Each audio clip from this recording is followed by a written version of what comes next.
అందరికీ నా నమస్కారాలండి. 8థ్ క్లాస్‌కి సంబంధించి పూర్వీ సిరీస్ ఏవైతే ఉన్నాయో మామూలుగా 6థ్, 7థ్ అయితే 8థ్ టెక్స్ట్ బుక్‌ని బ్లూమింగ్ మైండ్స్ అని పిలవడం జరిగింది. ఈ బ్లూమింగ్ మైండ్స్‌లోని ప్రతి పాఠ్యాంశం కూడా కవర్ చేయబడి ఉంది. ప్రతి లెసన్ కూడా చెప్పబడింది. టోటల్ లెసన్స్ అన్నీ కూడా కంప్లీట్ అయినాయి. మీకు యూనిట్ వైస్ ఐకార్డ్స్‌లో యూనిట్ వైస్‌గా మీకు ప్రతిదీ గ్రామర్ కావచ్చు, లెటర్స్ డిస్కస్ కావచ్చు and letters think and reflect కావచ్చు, ప్రతిదీ కూడా మీకైతే అందుబాటులో ఉంటుంది ఐకార్డ్స్ ద్వారా. అండ్ అలానే డిస్క్రిప్షన్ కనుక మీరు చూసినట్లయితే అవన్నీ కూడా మీకు అందుబాటులో ఉండడం మీరు గమనిస్తారు. ఇప్పుడు రెడీనెస్లో సంబంధించి డే 12 ఇడియమ్స్ అనేవి మనం చూస్తున్నాం. ఇడియం అంటే ఏంటి? యాక్చువల్గా ఇడియం అనేది ఏంటంటే కొన్ని group of words different meaning ఉంటాయి.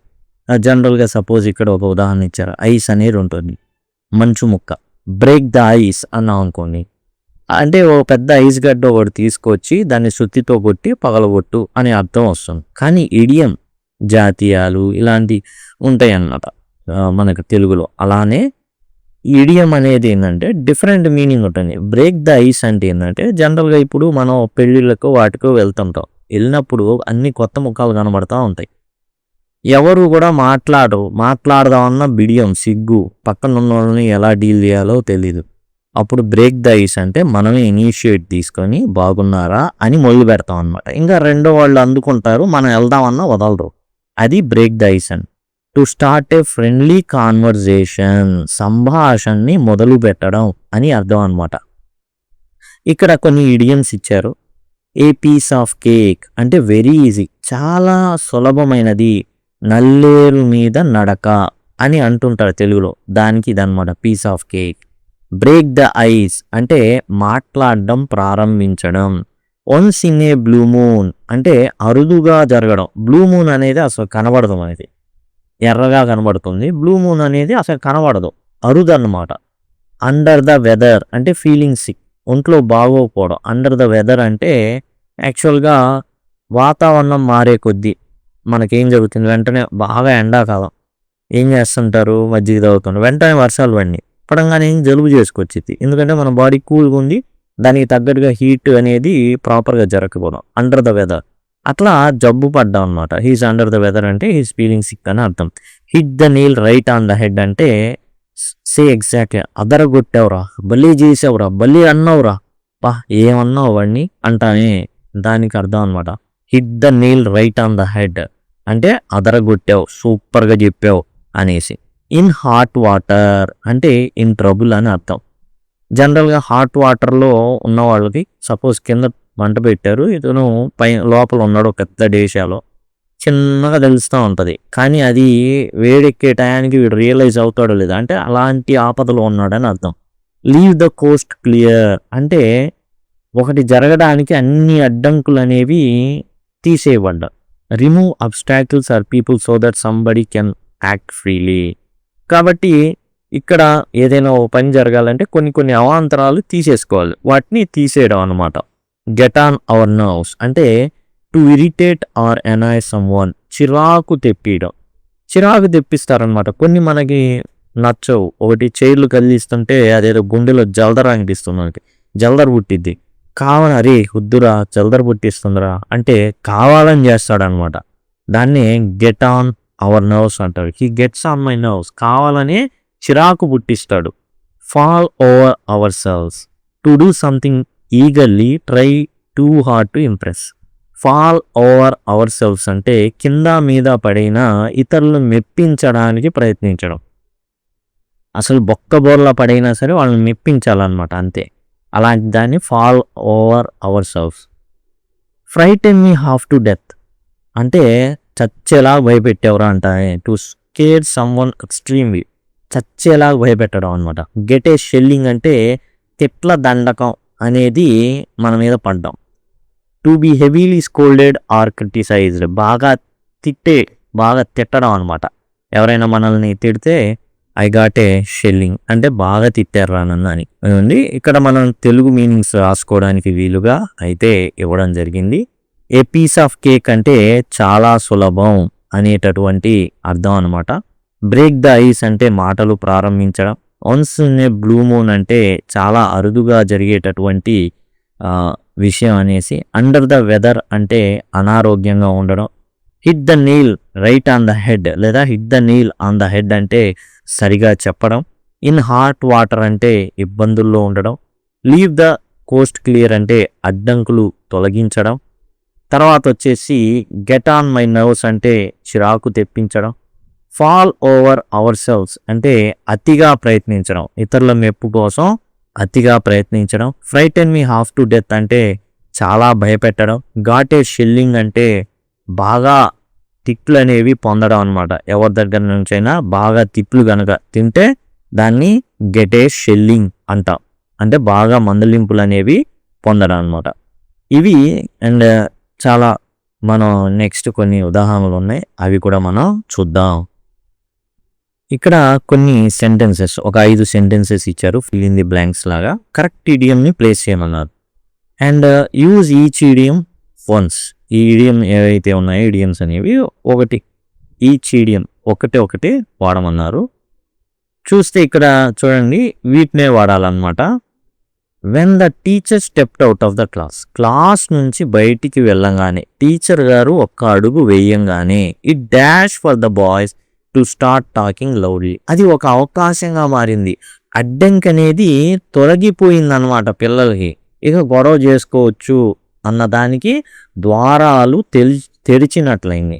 దీనికి ఏంటి వీటిలో మనం చూసుకున్నట్లయితే పీస్ ఆఫ్ కేక్ అంటే సునాయాసంగా, బ్రేక్ ద ఐస్ అంటే స్టార్ట్ టాకింగ్ అని. కాబట్టి బ్రోక్ ద ఐసా కాదు, ఇక్కడ ఎవరు మాట్లాడడానికి సిగ్గుపడట్లా. అర్థమైందా?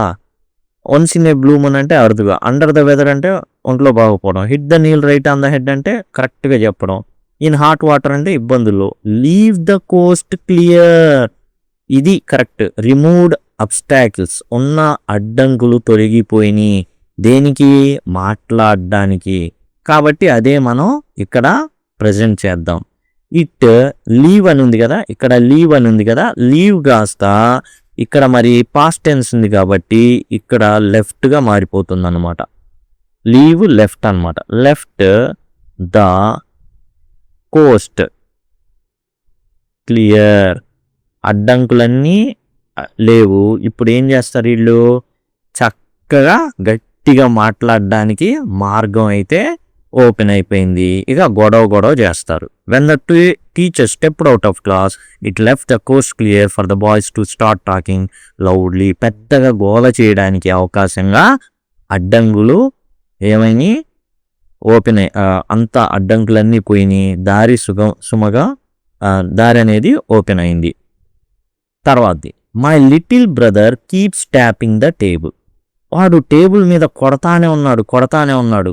ఎందుకు కొడుతున్నాడు అంటే ఇట్ రియల్లీ చిరాకు తెప్పించడానికి. తమ్ముడు ఏం చేస్తాడు? చిరాకు తెప్పించడం. Got on my nerves, get on our nerves అంటే చిరాకు తెప్పించడం. అలా కొడతా ఉంటే ఏమవుతుంది? చిరాకు వచ్చిద్ది అనమాట. పిల్లలు కూడా అలా అల్లరి చేస్తుంటే మరి ఉపాధ్యాయులకి, టీచర్లకి ఎలా అనిపిస్తుంది? చాలా చిరాకు అనిపిస్తుంది, చాలా అనిపిస్తుంది. కాబట్టి my brother keeps tapping the table and it really, ఇక్కడ టెన్స్ చూసుకోవాలి. యాక్చువల్గా ఇక్కడ మనం V2 ఉంది కాబట్టి ఇక్కడ V2 ప్లేస్ చేసాం.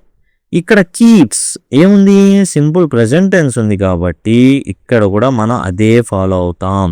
గెట్ ఆన్ అవర్ నర్వ్స్ కాస్త ఇట్ రియల్లీ గెట్స్. అదిగోండి ఇక్కడ ఉన్నది ఎస్ చేర్చాం గెట్కి, ఇంకా గెట్స్ ఆన్ మై నర్వ్స్ అని రాయాలి. అవర్ కాదు మై. ఇక్కడ ఉన్నది లిటిల్ బ్రదర్ను ఇంకో బ్రదరే కాబట్టి అది నాకు చిరాకు తెప్పిస్తుంది. It really gets on my nerves అన్నమాట. ఆ తర్వాత చూస్తే we all dash trying to help the guest speaker just to impress her. Impress చేయడానికి ఏముంటాయి చూడండి. ఇంప్రెస్ చేయాలి అంటే ఓ పదం ఉంది, ఏంటి? Fall over hour selves.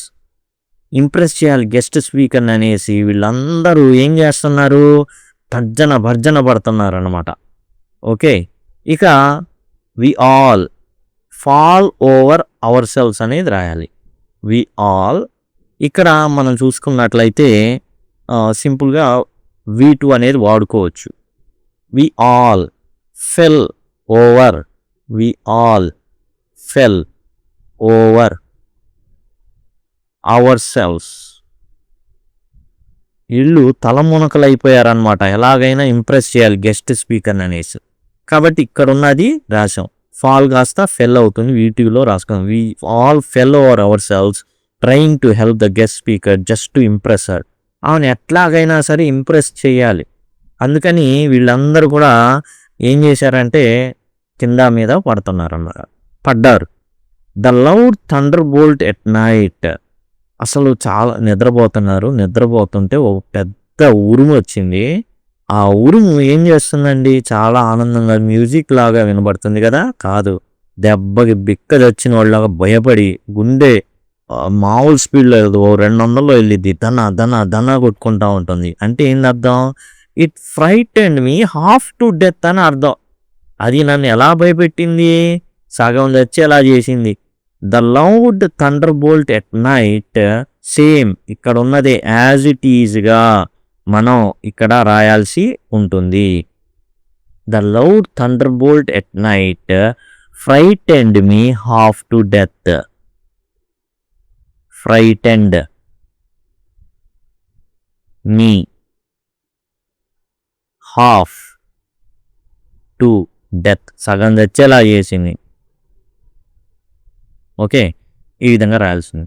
Ravi dash from his mother for breaking her favourite vase అంటే పూలకుండి, అది పగలగొట్టాడు. ఇప్పుడు వాళ్ళ అమ్మగారు ఏం చేస్తారు, బా ఎంత గొప్పోడిరా నువ్వు, నిన్ను కన్నకాడి నుంచి పడుతున్నాను రా నేను, అరే కనీసం కుదురుగా కూర్చోరా అనేసి ఒక రకమైన తిట్ల దండకం ఉంటుంది, ఆటోమేటిక్గా అలవాటైంది, అది వచ్చేస్తుంది అనమాట. ఘాటే షెల్లింగ్ అంటే ఇక ఏం లేదు, ఫుల్గా ఒక తిట్ల దండకం అనేది వరుసగా వచ్చిద్ది అనమాట. దాన్ని జస్ట్ స్టార్టింగ్ టు ఎండింగ్ మనం ప్రశాంతంగా ఎండం తప్ప ఏమీ చేయలేము అనమాట. Ravi got a shelling from his mother for breaking her favourite vase. పూలకుండీని పగలగొట్టాడు, దాంతో ఆమె తిట్టడం అనేది మొదలుపెట్టాను. ఈ విధంగా మనం అయితే ఇడియమ్స్ అయితే చూడడం జరిగింది. అండ్ మీకు మిగతావి కూడా ఏవైతే నెక్స్ట్ 13 ఇవన్నీ కూడా మీకు అందుబాటులో ఉంటాయి. ఐ కార్డ్స్ అనేవి ఇక్కడ నుంచి వస్తూ ఉంటాయి. అండ్ ఏదైతే బ్లూమింగ్ మైండ్స్ పాఠ్యాంశాలు ఉన్నాయో పూర్వీ సిరీస్కి సంబంధించి అన్నీ కూడా మీకు ఇక్కడ యూనిట్ వైజ్గా వస్తూ ఉంటాయి, దయచేసి గమనించండి. వాటితో టోటల్ సిలబస్ని ఈజీగా కంప్లీట్ చేసుకోవచ్చు. అండ్ ఇప్పుడు ఏదైతే ఈడియమ్స్ అని ఉంటుందో ఆ టైటిల్ని క్లిక్ చేస్తే మీకు డిస్క్రిప్షన్ ఓపెన్ అవుతుంది. డిస్క్రిప్షన్లో మీకు యూనిట్ వైజ్ అన్ని ప్లేలిస్టులు అందుబాటులో ఉంటాయి. వాటితో అయితే సులభంగా ప్రతిదీ కూడా కంప్లీట్ చేసుకోవచ్చు. దయచేసి గమనించండి. Thanks a lot.